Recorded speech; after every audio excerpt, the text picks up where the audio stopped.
أهلا بيك في قناة كلمة تهديك. أنا آية، وده أول جزء من سلسلة أسئلة بندور عليها أي مرأة، بين قوسين مرأة مسلمة. مش هطول في الفيديو وهدخل في أول سؤال على طول. ليه ربنا فرض الحجاب وهو فعلا عبادة ولا عادة؟ الحجاب مش مجرد قطعة قماش، دي طاعة اتفرضت علينا من 7 سماوات عشان تحفظ قلب المرأة وتطهر المجتمع. ربنا سبحانه وتعالى بيقول: يا أيها الذين آمنوا كل أزواجك وبناتك ونساء المؤمنين يدنين عليهن من جلابيبهن. صدق الله العظيم. الحجاب مش تقليل أبدا من قيمة المرأة، بالعكس، ده إعلان إنها غالية، إنها مش معروضة للناس، وإنها تمشي في الشارع مرفوعة الرأس. واللي بيقول إن الحجاب عادة اجتماعية بينسوا إن ربنا نزل الآية دي عشان نفهم الفرق كويس بين العادة والعبادة. الحجاب عبادة، زيه زي الصلاة وزي الصيام. تلبسيه مش عشان المجتمع ولا عشان بابا وماما، تلبسيه عشان ربنا وعشان الجنة.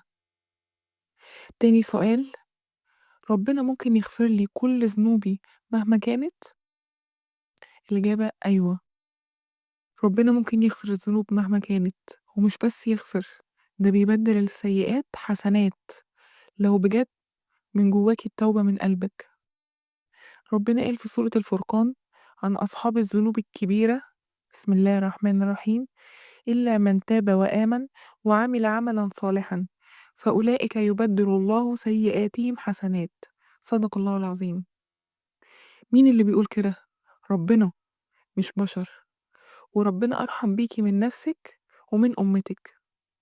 مهما عملتي ومهما غلطتي، لو رجعتي وندمتي وقلبك بالتوبة صادق، هتلاقي باب التوبة مفتوح، وهتلاقي ربنا بيقولك: إني لغفار لمن تاب وآمن وعمل صالحا ثم اهتدى.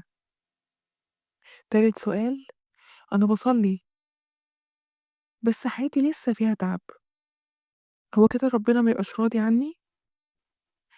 أحيانا بنفكر إن الابتلاء علامة غضب، لكن الحقيقة إن الابتلاء ممكن يكون حب ورفع درجات.